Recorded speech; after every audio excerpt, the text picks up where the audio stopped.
இது ஒரு 150 வருஷத்துக்கு முன்னாடி சென்னைங்க. மதுரை 150 வருஷத்துக்கு முன்னாடி இப்படிதாங்க இருந்துச்சு. இது ஊட்டிங்க. இந்த மாதிரி மொத்த இந்தியாவிலையுமே 150 வருஷத்துக்கு முன்னாடி ட்ரைப்ஸ் எல்லாம் எப்படி வாழ்ந்திருப்பாங்க, அவங்களுடைய வீடு, கிச்சன், அவங்க பயன்படுத்தின பொருள்லாம் எப்படி இருந்திருக்கும் அப்படிங்கிற கிளிம்ஸை ஒரே இடத்துல நீங்க பார்க்கணும்னு நினைச்சீங்கன்னா நீங்க வர வேண்டிய இடம் போபால்ல இருக்கக்கூடிய இந்த மியூசியமுங்க.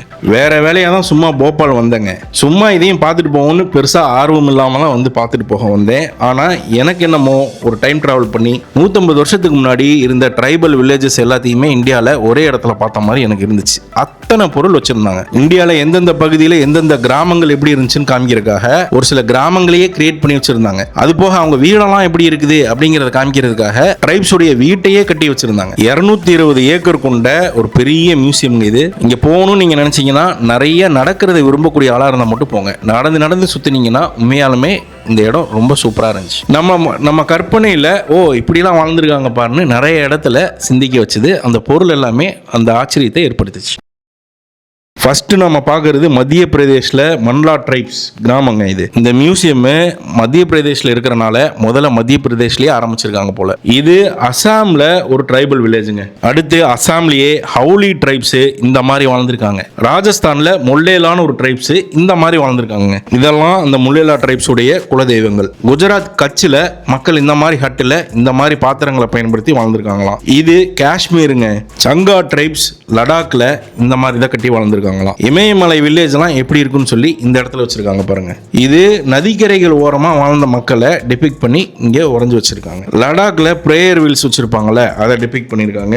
அடுத்தது சிம்லா அருணாச்சல் பிரதேஷ்ல இந்த மாதிரி கேட் இருக்குன்னு சொல்லி டிபிக்ட் பண்ணி வச்சிருக்காங்க. அப்புறம் சிம்லா பகுதி வீடுகள்லாம் இந்த மாதிரி இருக்குமாங்க, அதையும் காமிச்சிருக்காங்க. சட்டக் ட்ரைப்ஸ் உத்தராஞ்சல்ல இந்த மாதிரி தான் வாழ்ந்திருக்காங்களாம். குழுல இந்த மாதிரி சிலைகள்லாம் இருந்துச்சாங்க, அதையும் டிபிக்ட் பண்ணிருக்காங்க. உத்தரகாண்ட் போட்டியா மக்கள் எந்த மாதிரி வீட்டுல வாழ்ந்திருக்காங்க பாருங்க. இவங்க லிம்பு ஹவுசஸ் சொல்லுவாங்க.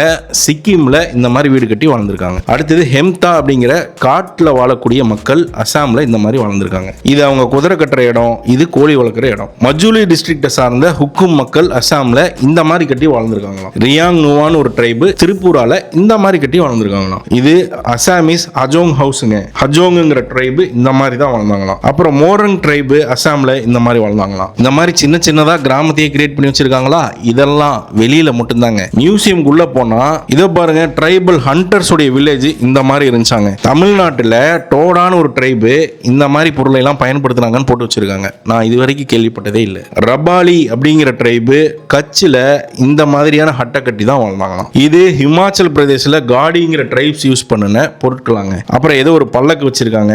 இது சத்தீஸ்கர்ல கிச்சன் அந்த காலத்துல இப்படிதான் இருந்ததுங்கிறத டிபிக்ட் பண்ணி வச்சிருக்காங்க. இது ஹிமாச்சல்ல மதினி ட்ரைப்ஸ் இந்த மாதிரி கிச்சன் வச்சிருந்தாங்களாம், அதையும் காமிச்சிருக்காங்க. மோர் கடையும்ல மத்து, அது மட்டும் 10 விதமா வச்சிருக்காங்க. ஒவ்வொரு ட்ரைபும் எந்த மாதிரி மோர் மத்தை பயன்படுத்தினாங்களோ அதையெல்லாம் வச்சிருக்காங்க. இது ஒடிசால கஜபதிங்கிற வில்லேஜ்ல அந்த காலத்துல சாராயங்காய்ச்சி வித்துட்டு இருந்தாங்களாம். அவங்களுடைய சாராயங்காய்ச்சற முறையெல்லாம் எப்படி இருந்தது அப்படிங்கறத கூட டிபிக்ட் பண்ணி வச்சிருக்காங்க. ஆப்பிரிக்கன் ட்ரைப்ஸ் ஒத்த மாதிரியே ஒடிசாலையும் ஆப்பிரிக்கன்ஸ் மாதிரியே ட்ரைப்ஸ் இருக்கிறாங்கன்னு சொல்லி இங்கே போட்டு வச்சிருக்காங்க. அவங்களுடைய பொருட்களும் போட்டு வச்சிருக்காங்க. அவங்களுடைய ட்ரெஸ்ஸும் டிபிக்ட் பண்ணி வச்சிருக்காங்க. எல்லாத்தையும் கலெக்ட் பண்ணி வச்சிருக்காங்க. இந்த ட்ரைபுக்கு பேரு ஹில் போண்டா ட்ரைப் அப்படின்னு சொல்றாங்க. அந்த காலத்தில் கடைகளில் பயன்படுத்தின படி, தராசு இது எல்லாத்தையுமே கேரளால இப்படிதான் வச்சிருந்தாங்களாம், அதையும் காமிச்சிருக்காங்க. காலுக்கு போட்டிருந்த சிலம்பம் எத்தனை டிசைன்ல வச்சிருக்காங்க பாருங்க. ஏற்கலப்ப எத்தனை டிசைன்ல வச்சிருக்காங்க பாருங்க. மம்முட்டி இருக்குல்ல, அது எத்தனை ரகம் வச்சிருக்காங்க பாருங்க. இது கால்நடைகளுக்கு தண்ணி வச்சாங்கல்ல அந்த பாத்திரங்க. அது போக மாட்டுக்கு கழுத்துல மணி கட்டுற வழக்கம் இருந்துச்சு, மாடு எங்க போனாலும் தெரியணுங்கிறக்காக. அந்த மணி மட்டும் எத்தனை ரகம் வச்சிருக்காங்க பாருங்க. ஜார்க்கண்ட்ல கல்யாணம் நடக்கிற கல்யாண மேடை இப்படிதான் இருக்குமா.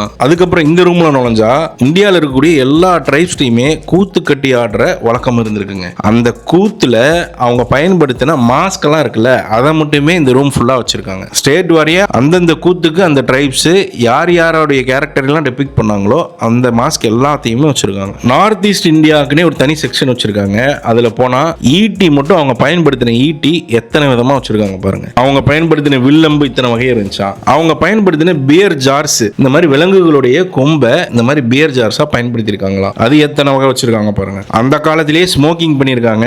அந்த காலத்துடைய ஸ்மோக்கிங் பைப்ஸ் எல்லாம் எப்படி இருந்திருக்கு பாருங்க. கூஜா மட்டும் 7 விதமான கூஜா வச்சிருக்காங்க. இதே சிக்கிம்ல ஒரு ட்ரைபு பிளாக் மேஜிக் பண்ணுவாங்களாம், செய்வனையெல்லாம் வைப்பாங்களாம், அவங்களுடைய பொருட்கள் பொருட்கள். எத்தனை விதமான போர்க்கத்தி ஆயுதம் பாருங்க, துப்பாக்கி, ஷீல்டு, கத்தி, வாளு, இதுக்கே ஒரு ஃபுல் வெரைட்டியே வச்சிருக்காங்க. குண்டா எத்தனை குண்டாம் பாருங்க. இதெல்லாம் எத்தனை விதமான பாத்திரம், அது போக பூட்டு மட்டும் எத்தனை விதமான பூட்டையும் வச்சிருக்காங்க பாருங்க. நார்த் ஈஸ்ட் இந்தியாவில் ஓடைகளில் இந்த மாதிரி போட்டையெல்லாம் பயன்படுத்தினாங்களாம். அந்த காலத்தில் பயன்படுத்தின ஷூ, செருப்பு இதெல்லாம் இப்படி இருந்துச்சான். சரடு இருக்குல்ல, அதை பயன்படுத்திலாம் செருப்பு செஞ்சு போட்டிருக்காங்க. தொப்பி, எல்லா கல்ச்சரில் இருக்கக்கூடிய தொப்பிகளையும் இங்கே அலங்கரிச்சு வச்சிருக்காங்க. அதுக்கப்புறம் ஆட்டுக்கல், அம்மிக்கல், முறம் பாருங்க எத்தனை விதமான முறம். கடைசியா பாருங்க அருப்பு கத்தி மட்டும் இத்தனை வகையான அருப்பு கத்தி வச்சிருக்காங்க விவசாயத்துக்கு பயன்படுத்துறதுக்கு. ஒரு மியூசியம் வீடியோவை ரொம்ப சுவாரஸ்யமாலாம் கொடுக்க முடியாது. அதை பத்தி எனக்கு இன்ஃபோவும் பெருசா தெரிஞ்சிருந்தா தான் அதை பத்தின கதைகளை சொல்ல முடியும். ஆனா இந்த இடத்துக்கு போய் பார்த்தது எனக்கு பிடிச்சதான்னு கேட்டீங்கன்னா நிச்சயமா வரும்போது என்ஜாய் பண்ணிட்டு தான் வந்தேன். அது போக போபால் மக்கள் எனக்கு ரொம்ப பிடிச்சதுங்க. எல்லாருமே ஃப்ரெண்ட்லியா தான் இருந்தாங்க. ஒரு சில ஊர்ல எல்லாம் ஹிந்தி நெய் மாலும் அப்படின்னு சொல்லி எனக்கு திட்டுறவங்க உண்டு.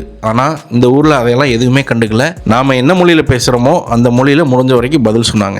ஏன் போபால்ல இந்த மாதிரியான ஒரு மியூசியம் வச்சிருக்காங்க அப்படின்னு சொன்னா, இங்க போபால்ல பிம்பேத்கான ஒரு இடம் இருக்குங்க. அங்க ஆதி காலத்துல அவங்க பாறைகளுக்கு நடுவில் வாழ்ந்திருக்காங்க.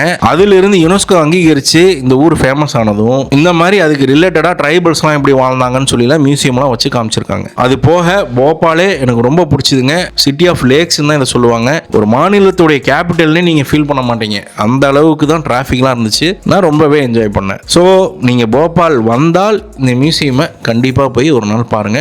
வின்டர் டைம்ல போங்க, ஏன்னா நிறைய நடக்கணும். சம்மர்னா அந்த வெயிலுக்கு உங்களுக்கு கஷ்டமா இருக்கும். பிம்பேத்கா பத்தியுமே ஒரு வீடியோ போட்டிருக்கேன், போய் பார்க்குறவங்க பாருங்க. ரொம்ப நன்றிங்க.